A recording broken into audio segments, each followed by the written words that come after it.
Four Corners is an Australian investigative journalism, current affairs documentary television program, broadcast on ABC TV. It premiered on the 19th of August 1961 and is the longest-running Australian television program in history. The program is one of only 5 in Australia inducted into the Logie Hall of Fame. Four Corners is based on the concept of British current affairs program Panorama. The program addresses a single issue in depth each week, showing either a locally produced program or a relevant documentary from overseas. The program has won many awards for investigative journalism. It has also broken high-profile stories. A notable early example of this was the show's 1962 exposé on the appalling living conditions endured by many Aboriginal Australians living in rural New South Wales. Founding producer Robert Raymond and his successor Alan Ashbolt did much to set the ongoing tone of the program. The program celebrated its 50th anniversary in 2011. In sharp contrast to print media, television was the medium for critical accounts of Australia's role in the war in Vietnam. Four Corners, regardless of modest ratings, favoured the viewpoint of the anti-war and anti-conscription movements. In 1983, Four Corners aired allegations that then New South Wales Premier Neville Wrang had tried to influence the magistracy over the dropping of fraud charges against Kevin Humphreys, charged with misappropriation of funds from the Balmain Leagues Club. Wrang stood down and the Street Royal Commission, headed by the Chief Justice of NSW, Sir Lawrence Street, was set up to inquire into this matter. Street found that the Chief Magistrate, Murray Farquhar, had used the Premier's name to get the Humphreys case dismissed, but exonerated Wrang of any involvement. Farquhar was subsequently sent to prison, together with articles in the Courier Mail. A 1987 Four Corners story entitled, "The Moonlight State," reported on police corruption in Queensland. The subsequent Royal Commission, known as the Fitzgerald Inquiry, found systematic corruption in various levels of government and led to the jailing of police Commissioner Terry Lewis, and the resignation and subsequent criminal trial of Premier Joe Bjelke-Petersen.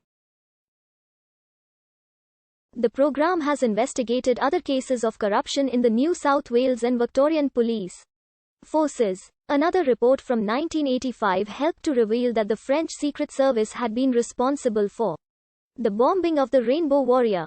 A 2006 episode titled, "Greenhouse Mafia," exposed the influence of the fossil fuel lobby on Australian climate change policy.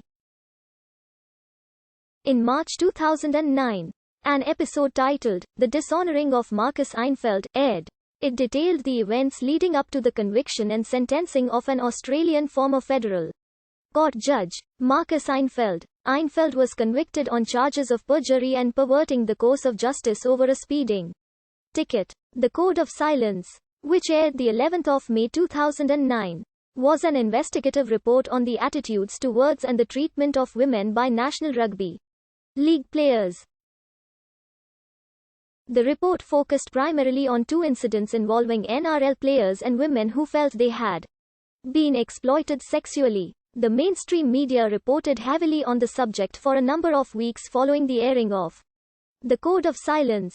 The Four Corners website has also won multiple awards, including 2 Walkley Awards and 3 AIMIA Awards for its broadband editions of the programs, which include exclusive interviews, analysis and background information on selected programs.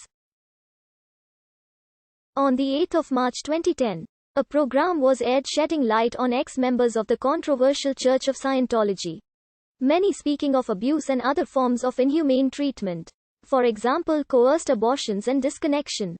The program was of note due to church spokesperson Tommy Davis, categorically, all allegations put forward by ex-members. All interviews were conducted by Four Corners journalist Quentin McDermott, and aired the same week that a parliamentary vote was held for an inquiry into the church after South Australian Senator Nick Xenophon brought church abuse to light in November 2009. On the 30th of May 2011, the program aired an exposé on cruelty inflicted on Australian cattle exported to Indonesian abattoirs. As a result, there was a major public outcry at the practices and a petition launched by activist group GetUp. received more than 10,000 signatures overnight. This petition has received over 200,000 signatures. The next day, independent MP Andrew Wilkie and independent Senator Nick Xenophon lobbied for an immediate ban on live export to Indonesia, which was backed by the Federal Minister for Agriculture, Joe Ludwig. There was an immediate ban on the abattoirs featured in the graphic Four Corners program, which was followed by a 6-month ban on all live trade to Indonesia. In February 2015, Four Corners uncovered widespread live baiting in the greyhound racing industry. The investigation revealed the use of live pigler